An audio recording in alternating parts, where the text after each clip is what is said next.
લક્ષ્ય ન્યૂઝ, એક નજર, એક લક્ષ્ય. બાબરની અયોધ્યાનગર સોસાયટીમાં 4 મકાનના તાળા તૂટ્યા છે. રોકડ રકમ સહિત નાની મોટી ચીજવસ્તુઓની ચોરી થતાં લોકોમાં ફફડાટ છે. શિયાળામાં ચોર ટોળકી સક્રિય બની છે. હાલ ચોરી કરતો એક ઇસમ સીસીટીવીમાં કેદ થયો છે. માહિતી મુજબ 30/11/2025ની મોડી રાત્રે વાવ રોડ પર આવેલ અયોધ્યાનગર સોસાયટીમાં ગુલબંધ મકાન 4ના તાળા તૂટતા બાબરનગરજનોમાં ફફડાટ છે. વાત કરવામાં આવે તો ત્યારે લગ્ન સિઝન અને ભર શિયાળાની કડકડતી ઠંડી ફૂલ જોશમાં ચાલી રહી છે. ત્યારે ચોર ટોળકી પણ સક્રિય બની હોય તેમ લાગી રહ્યું છે.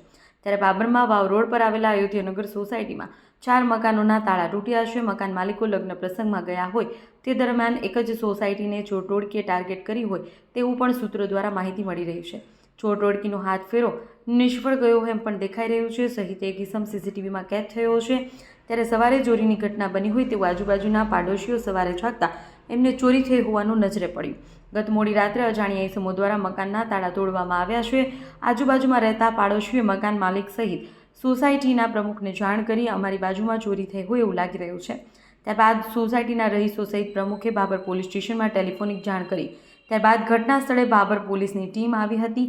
મકાનની અંદર જઈ તમામ મકાનોના રૂમો, કબાટો સહિત તિજોરીઓ ચેક કરતા તમામ માલ સામાન, કપડાં વેરવિખેર હાલતમાં જોવા મળ્યા. પરિવારના લોકોને પણ જાણ કરતા એ પણ લગ્ન પ્રસંગમાંથી તાત્કાલિક ધોરણે ઘરે આવી પહોંચ્યા હતા. બાબર પોલીસે સીસીટીવી કેમેરામાં દેખાતા ઇસમને શહીદ ચોર ટોળકીને પકડવા માટે ચક્રો ગતિમાન કર્યા છે.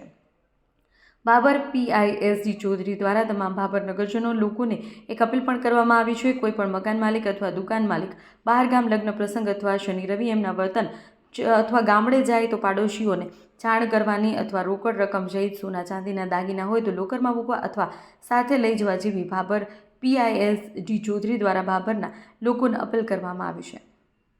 અહેવાલ ગોપાલ કે પૂજારા, બાબર વાવ, થરાદ.